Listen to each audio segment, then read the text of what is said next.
이스라엘 백성들이 애굽에서 죽을 고생을 하고 모세를 통해서 탈출을 했는데 홍해를 건넜습니다. 기억할 것은 모세가 혼자 건너지 않았다는 것입니다.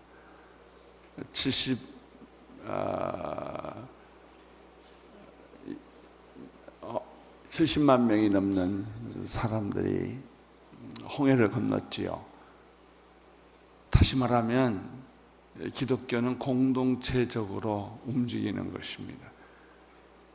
한 개인은 얼마든지 잘할 수도 있고 또 한 개인은 얼마든지 탁월할 수가 있습니다. 그러나 하나님의 나라는, 하나님이 원하시는 것은 공동체적으로 같이 생각하고 같이 움직이고 같이 이 세상을 이기는 것입니다. 우리 온누리 교회도 많은 성도들을 25년 동안에 모아주셨지만 각자 뿔이 헤어진다면 아무 힘이 없을 것입니다. 그러나 이렇게 공동체들을 지체들이 모두가 한 자리에 모여서 같이 기도하고 마음을 나누어줄 때, 한 사람이 어려울 때는 우리 모두가 도와주고, 그러면 그 짐은 엄청나게 가벼울 것입니다. 혼자 지면 어렵지만 같이 나누어 지면 서로가 힘이 되고 축복이 됩니다. 홍해를 건너는 것이 구원의 여행의 끝이 아니었습니다. 홍해를 건너보니까 광야가 있었습니다. 이 광야의 훈련은 우리 인생에 있어서 굉장히 중요한 것입니다. 그래서 광야 교회라는 말도 있습니다. 우리가 장미꽃밭을 걸어가는 것이 아니고 무지개 속을 통과하는 것이 아니라 홍해를 건너보니까 우리 앞에 전개된 것은 광야였습니다. 물이 없고 가리는 햇빛이 없고 가리개가 없고 또 먹을 것이 없는 끝없이 모래가 전개되어 있는 광야. 40년 동안 이스라엘 백성들은 광야에서 훈련을 받았습니다. 거지가 왕이 됐다고 합시다. 갑자기 이 사람이 어떻게 왕이 될 수가 있겠습니까? 왕이 되려면 왕의 교육을 다 받고 나서야 그 자리에 가는 것처럼 우리가 천국 백성이 되고 하나님 나라로 가려면 광야에서 호된 훈련을 받는 것입니다. 내 성격, 내 말하는 법, 내 인격, 내 사고방식 철저하게 뜯어고치는 거예요. 이 뜯어고치는데, 변화하는데 제일 좋은 게 고난입니다.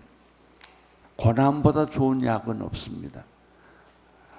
부족함, 먹는 것도 부족하고 입는 것도 부족하고 사는 것도 부족하고 건강도 부족하고 이렇게 연약할 때 우리는 강하신 하나님의 팔을 붙잡게 되는 것이죠. 그러면서 하나님을 경험하게 됩니다. 신앙은 인식이 아니라 경험입니다. 머리를 이해하는 거 아닙니다. 가슴으로 이해하는 것이고 삶으로 이해하는 것이고 내가 고난을 통해서 하나님을 경험하는 거예요. 그때는 내 하나님이 아니라 내 하나님이 돼요. 저기 계신 하나님이 아니라 여기 있는 하나님을 경험하게 됩니다. 광야를 통과했다고 해서 젖과 꿀이 흐르는 가나안 땅이 나타나는가? 그렇지 않아요. 요단강을 또 건너야 됩니다. 그게 성결의 강입니다. 홍해는 구원의 강이라고 한다면 요한복음 요단강은 성결의 강입니다. 그러면 다 되는가? 아니에요. 여리고성이 버티고 있습니다. 가나안 땅에 들어가려는 관문입니다. 여리고성을 무너뜨리지 않으면 가나안 땅에 들어갈 수가 없기 때문에 이스라엘 백성들과 여호수아는 여리고성이라는 거대한 성, 이것은 무엇을 상징하냐면 마치 우리가 살고 있는 이 세상을 상징하는 것입니다. 세상은 여리고성과 같아요. 무섭고 거대하고 이길 수 없는 이 세상의 악의 구조, 이 세상의 이 사탄의 세력들과 맞붙어 싸우는 것입니다. 그리고 그래서 여리고성을 도착한 여호수아는 할 일이 없었어요. 왜냐하면 너무 어마어마한 여리고성이 앞에 있기 때문에. 그래서 이스라엘 백성들과 그 성 앞에서 절망하고 있었던 것이죠. 이걸 어떻게 뛰어넘나? 이것을 어떻게 극복하는가? 아까 십자가의 승리를 찬송했는데 우리들이 신앙생활할 때 이 여리고성들이 가끔 나타나요. 병으로 나타나기도 하고 가난으로 나타나기도 하고 또 여리고성이 가정 파괴로 나타나기도 하고 사업의 패배로 나타나기도 하고 내 힘으로 할 줄 알았는데 못한다는 걸 알게 돼요. 눈물을 흘려요. 여리고성 앞에 섰을 때 여호수아가 했던 것이 몇 가지가 있었어요. 첫째, 그것은 40년 동안 먹던 만나가 그날 끊어져요. 이제 만나는 더 이상 오지 않아요. 왜? 가나안 땅에 도착했기 때문에. 그래서 가나안 땅에 볶은 공식을 먹는 것이죠. 음식을 바꿔야 돼요. 내가 지금 먹던 젖을 떼고 성인이 된 음식으로 바꾸는 거예요. 땅의 음식을 지금까지는 다 우리가 땅에서 나는 음식을 먹었어요. 아니에요. 하늘의 양식을 먹는 거예요. 또 여리고성 앞에 섰을 때 여호수아가 고민하며 기도하며 있을 때 나타나는 한 사람이 있었어요. 군대 장관이. 하늘의 천사를 만난 거예요. 하나님의 군대를 만난 거예요. 여호수아는 깜짝 놀랐어요. 충격을 받았죠. 당신은 누구십니까? 이것은 마치 사도 바울이 예수를 만나는 것과 같아요. 이미 그 사람은 칼을 빼고 서 있었어요. 칼을 뺐다는 것은 전쟁이 시작됐다는 거예요. 우리가 이 세상에 사는 것은 영적 전쟁을 하는 것입니다. 허풍한 거 아니에요. 아주 격렬한 영적 전쟁을 하는 것입니다. 악한 무리들이, 악한 영들이 틈만 있으면, 사탄이 틈만 있으면 우리 사이에 끼어들려고 하는 것이죠. 하나님과 우리 사이에. 여러분, 내가 깨어있지 않으면, 경계심을 조금만 흐트리면 마귀는 그대로 그 틈을 타고 들어오는 것입니다. 군대 가보신 분들은 알지만 제일 첫 번째 배우는 게 뭐예요? 워치, 경계하는 거예요. 그게 경계 근무를 쓰는 거예요. 밤에 간첩이 들어올까? 밤에 군대들이 쳐들어올까?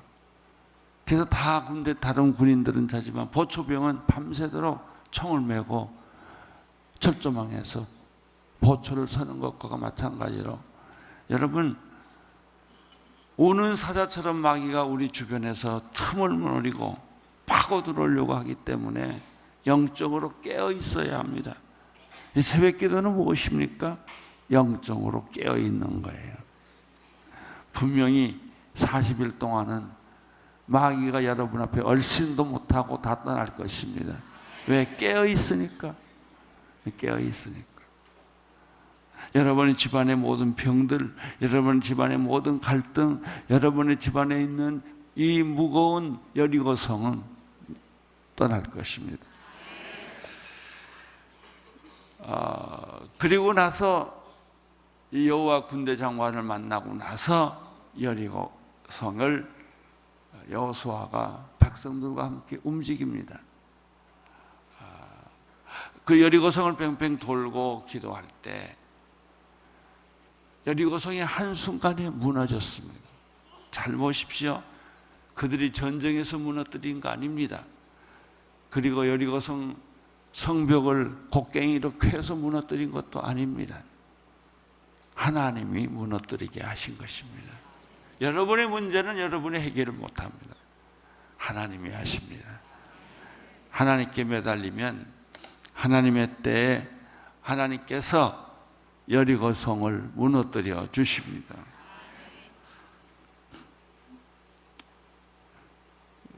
그 다음부터는 일사천리로 가나안 땅을 점령하기 시작하는 것이죠. 이런 영적인 일 앞에서 우리 온누리 공동체라는 공동체가 새벽에 이렇게 일찍이 모여서 함께 기도하는 것은 세 가지 요점이 있습니다. 첫째, 모여서 함께 기도하라는 것이, 하나님의 방법은 모세나 여호수아나 다 마찬가지지만 기도하지 않고 되는 게 없습니다. 여러분, 기도하지 않으면 생각을 합니다. 우리는 그 생각이 나를 지배합니다. 그리고 그 생각이 좋을 대로 움직입니다. 곰곰이 생각해보고 이게 맞을 것 같다. 그래서 그 길로 가는 것이죠. 그걸 선택하는 것이죠. 여러분, 번쩍거리는 것이 다 금이 아닙니다. 집어봤더니 그것은 옳은 것이 아니었어요. 하나님이 주신 것만이 옳은 것입니다. 생각 대신에 기도하셔야 됩니다. 문제가 생기면 골똘히 생각하지 마시고 기도를 하십시오.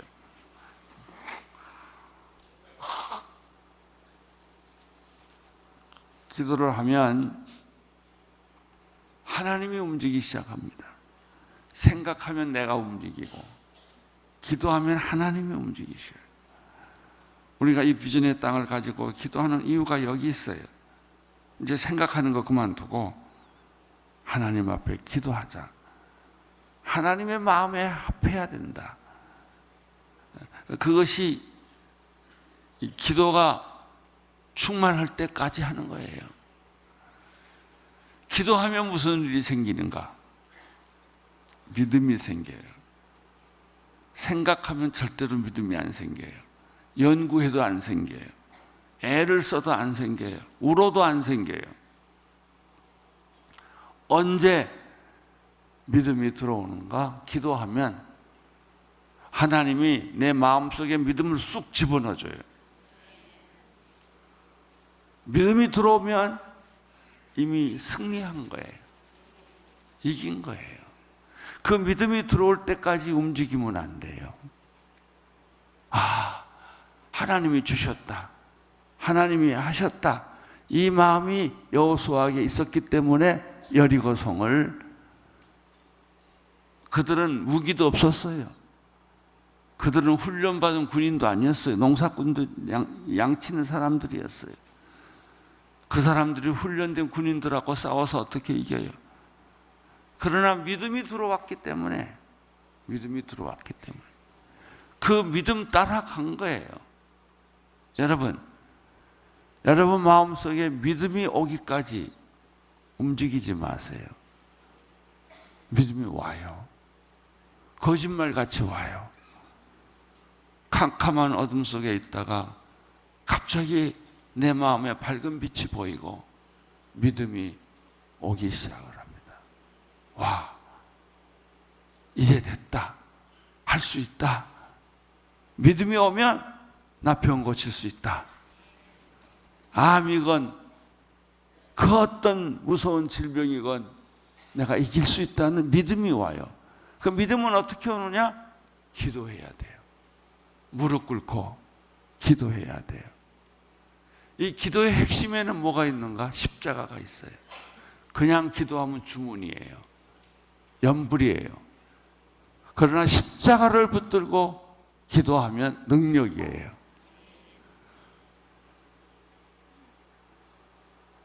믿음이 쑥 들어와요. 나는 오늘 여러분들 마음속에 각자가 믿음이, 하나님이 주시는 믿음이 다 들어가기를 바랍니다. 자녀를 위한 기도이든, 우리 사업을 위한 기도이든, 가정을 위한 기도이든 믿음이 들어와야 돼요. 지금 일본 사람들에게 필요한 것은 그 지진이나 쓰나미를 복구하는 것이 아니라 일본 사람들 마음속에 하나님이 들어와야 돼요. 그래야 일본은 살아나요. 여러분, 리비아를 중심으로 중동과 북아프리카에 엄청난 시민 반란이 일어났는데 그 왕들이 해결 못합니다. 또 반란군들이 해결 못해요. 하나님이 들어와야 돼요. 하나님이 지금 길을 만들고 있어요. 광야의 길을 만들고 있고 광야의 시냇가를 만들고 있는 거예요. 그때 모든 문제들은 상상할 수 없는 방법으로 하나님은 해결해 주시는 것이죠. 이 원칙만 여러분이 딱 가지고 있으면 돼요. 기도하라. 그러면 믿음이 들어간다. 믿음이 들어가면 기적이 일어난다. 여러분, 기적을 원하십니까? 예, 믿음이 있어야 돼요. 어떻게 믿음이 생길 수 있을까요? 주여 나에게 믿음을 주옵소서. 아무리 소리 지른다고 해서 믿음이 생기냐? No, 안 생깁니다. 기도해야 믿음이 생깁니다. 기도는 십자가를 붙드는 것입니다. 순환주한 오늘 첫째 날, 오늘 말씀이 십자가, 하나님의 능력과 지혜라는 말씀이 있지요. 18절 같이 한번 읽어보겠습니다. 시작. 십자가의 말씀이 멸망당하는 사람들에게는 어리석인 것이냐, 구원받는 우리에게는 하나님의 능력이라 기록되기를 내가 지혜로운 사람의 지혜를 멸하고 총명한 자의 총명을 피할 것이다 라고 했습니다. 여러분, 십자가라는 것은, 십자가를 통해서 오늘 말씀은 사람들에게는, 세상 사람들에게는 어리석은 일 같아. 교회에 오는 일은 바보 같아. 철야기도 하거나 새벽기도 하거나 시간 낭비 같아. 내가 움직이는 게 빠르지. 빌 하이베스가 그런 책을 썼잖아요. 바쁠수록 기도합니다. 너무 일이 급하니까 하나님 앞에 직통으로 달려가는 수밖에 없는 거죠. 내가 해결할 수가 없죠. 여러분, 내가 할 수 없다는 걸 경험해야 돼요. 내 힘으로 안 된다는 것을 알아야 돼요. 내가 발버둥 쳐도 안 되는구나, 이걸 알아야 돼요. 그래야 하나님께로 가는 속도가 빨라져요. 울어도 하나님 앞에 가서 우세요. 하나님께 매달리세요. 세상 사람들은 이걸 어리석게 생각을 하는 것이죠. 세상 사람들이 이것을 지혜롭게 생각했다면 서울 시민이 여기 다 왔을 거예요. 그렇지만 십자가를 믿는, 도리를 깨달은, 십자가의 진리를 아는 우리들에게는 이게 하나님의 능력이다 라는 걸 알고 있는 것이죠. 하나님은 말씀합니다. 내가 지혜로운 사람들의 지혜를 멸하고 총명한 사람들의 총명을 폐할 것이다. 지혜자가 어디 있느냐? 총명한 자들이 어디 있느냐? 옛날에 모든 문명국들은, 왕들은, 제국을 가지고 있는 사람들은 자기가 제일 똑똑하고 총명하고 힘이 있고 능력이 있다고 생각을 했어요. 그러나 역사를 보십시오. 남아있는 로마 제국을 비롯해서 지금까지 남아있는 제국은 어디 있습니까? 다 사라졌어요. 돈도 사라지고 권력도 사라지고 사람도 다 사라지게 돼 있습니다. 진시황이 아무리 오래 살고 싶어도 때가 되면 죽는 거죠.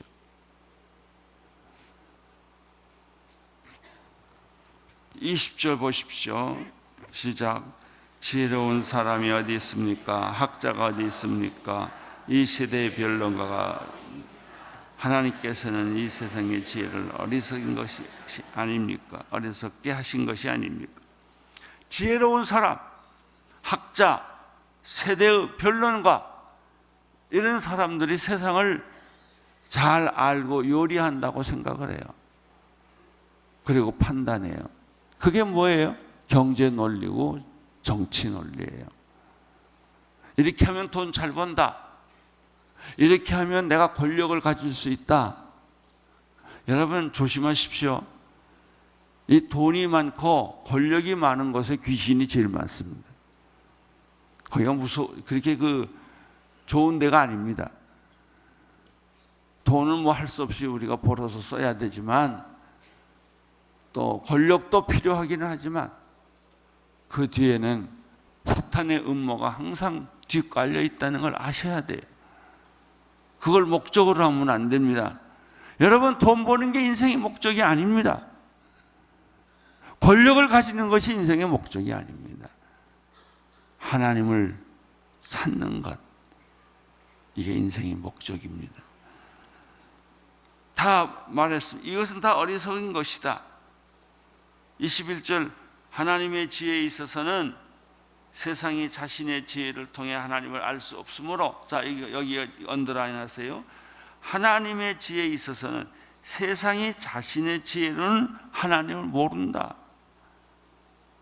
변론이나 학자나 그러고 지혜롭다고 하는 사람들이나 아무리 찾아가봐고 불공을 들이고 연부를 해도 하나님 몰라요. 하나님을 아는 것은 성령님을 통해서 아는 거예요.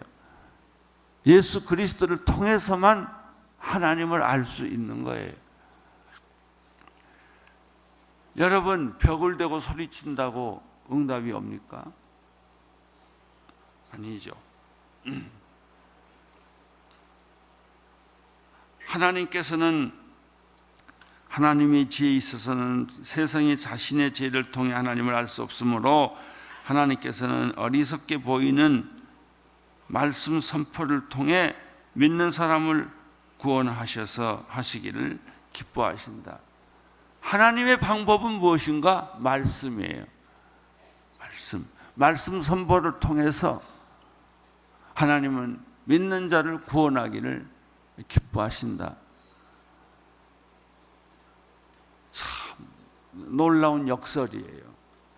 하나님이 구원하시는 방법, 하나님이 택하시는 방법, 하나님이 축복하시는 방법, 이것이 사람의 길과 하나님의 길이 다르다고 하는 것이죠. 유대 사람은 표적을 구하고, 22절 같이 읽겠습니다.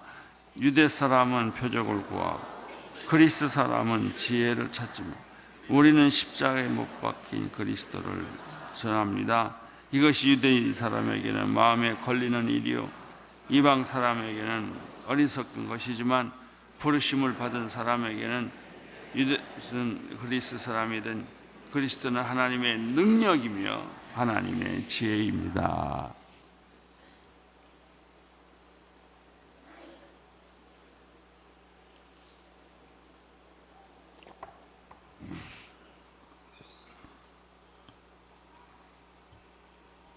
여기 유대 사람, 그리스 사람이 나옵니다. 유대인들은 표적을 구하고 그리스 사람은 지혜를 찾지만 구하고 찾고, 그러나 우리는 구하고 찾는 단계가 아닙니다. 우리는 십자가에 못 박힌 그리스도를 뭐예요? 전하는 사람들이에요. 그냥 구하고 십자가를 구하고 십자가를 찾는 사람이 아니에요. 우리는 이 복음을 전하는 사람이에요. 생명을 걸고 목숨을 걸고 제1선에서 복음을 가지고 뛰는 사람들이 선교사들이에요. 다른 민족, 다른 언어, 다른 문화 속에 들어가서 생존하려고 하니까 받기 얼마나 어렵겠어요. 제가 알고 있는 선교사님 한 분이 계세요. 우리 교회 한 10년 오셨죠. 데니스 레인이라고. 이분이 처음 결혼해서 말레이시아로 선교사로 파송 나갔는데 깊은 산속에 들어갔대요.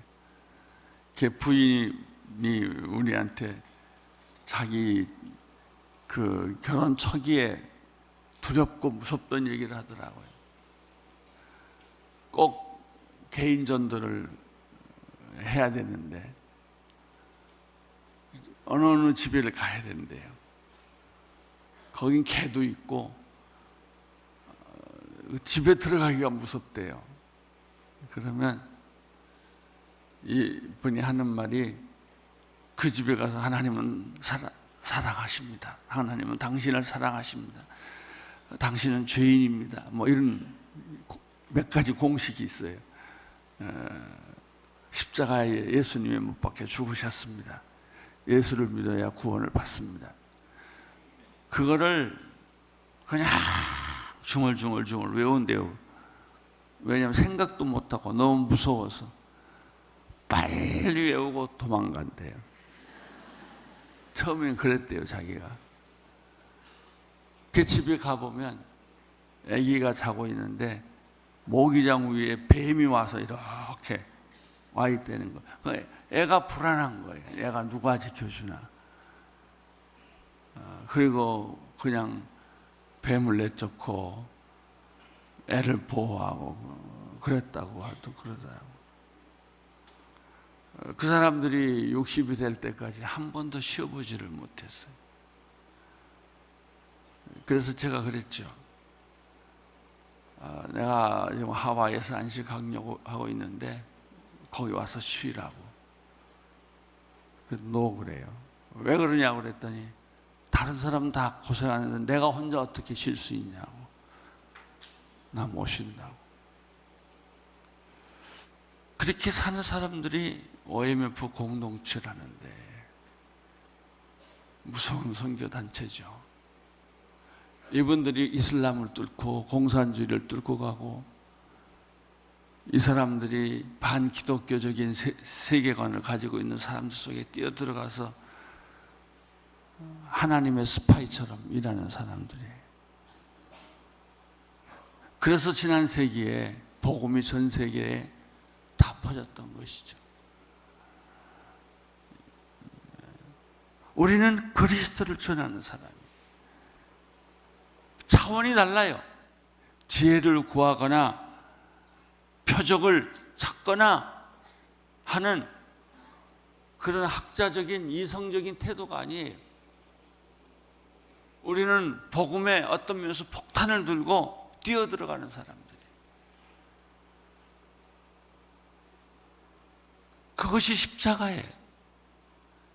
십자가의 복음을 경험한 사람들은 십자가 앞에서 마귀가 울며 통곡하며 떠나는 것을 봤어요. 사탄의 세력이 발로 밟히는 것을 봤어요.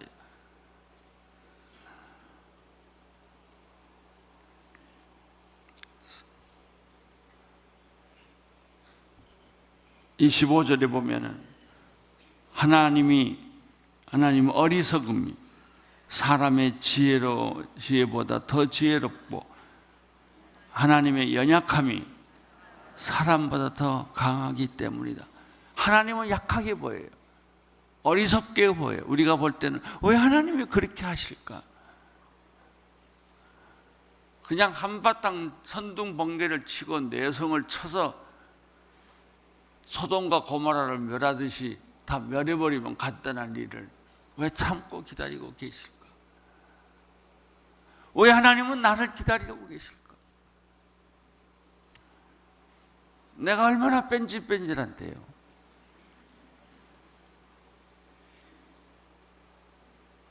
내가 얼마나 지혜로운 척 자랑하고 아는 척하고 그런데도 하나님은 기다리세요. 누가 그래요? 왜 하나님은 더디 오실까? 하나님은 말씀하세요. 일찍 왔다면 너부터 죽어.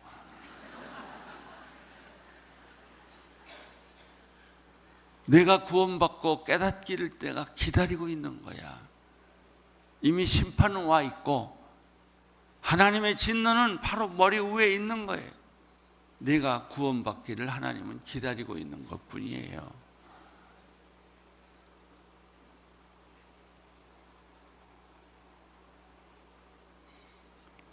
(26절) 형제들이여 여러분의 부르심을 생각해 보십시오. 언더라인, 부르심을 생각해 봐라.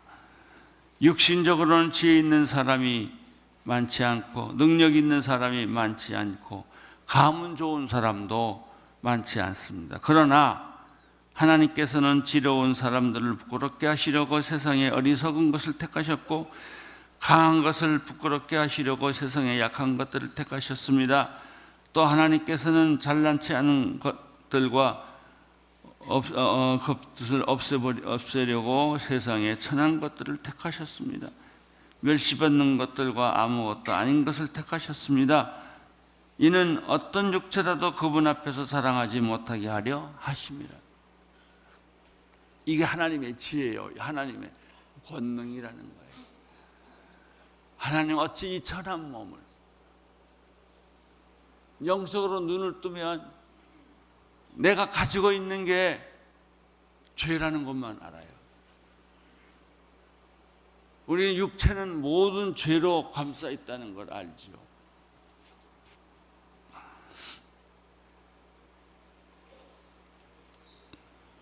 주님 어찌하여 이 천한 몸을 이렇게 귀하게 생각하십니까?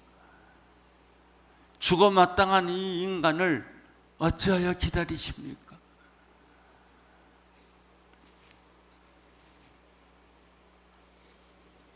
여러분은 하나님으로부터 나서 예수 그리스도 안에 있는 사람들입니다.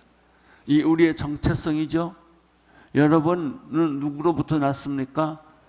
조상으로부터 난 게 아니에요. 우리가 부모에게 효도는 하지만 조상이 나를 낳아준 것이 아니라 말이죠. 나를 낳아주신 분은, 만드신 분은 하나님이세요. 죄송하지만 나도 썩을 것이고 내 조상도 이미 썩었고 내 후대들도 썩을 거예요.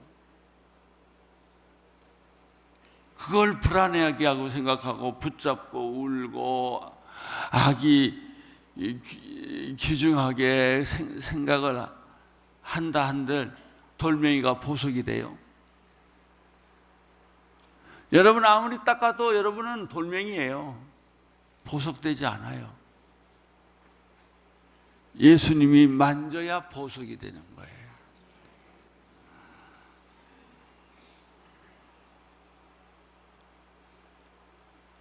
여러분은 하나님께로부터 나서 그리스도 예수 안에 있는 사람들입니다. 예수는 하나님께로부터 와서 우리에게 지혜와 거룩함과 구속함이 되셨습니다. 그러므로 기록되기를 자랑하는 사람은 주 안에서 자랑하라 함과 같으니라. 십자가 하나님의 능력과 지혜이십니다. 여러분 십자가를 붙들고 기도하십시오. 반드시 믿음이 여러분 안에 쑥 들어가게 됩니다. 여러분이 느껴요. 여러분이 만져요. 믿음이 있으면 불안하지 않습니다. 믿음이 있으면 죽는 것도 사는 것도 다 동일합니다. 죽음이 두렵지가 않아요. 믿음이 들어오면 여러분의 병은 천리말리도 도망갈 거예요. 믿음이 들어오면 모든 불안이 사라질 거예요. 정말 그래서 여러분은 하나님의 자녀답게 십자가의 능력을 행사할 수 있게 되기를 축원합니다. 오늘도 십자가를 붙들고 세상으로 나가십시오. 우리 하나님께 영광의 박수를 올려드립니다.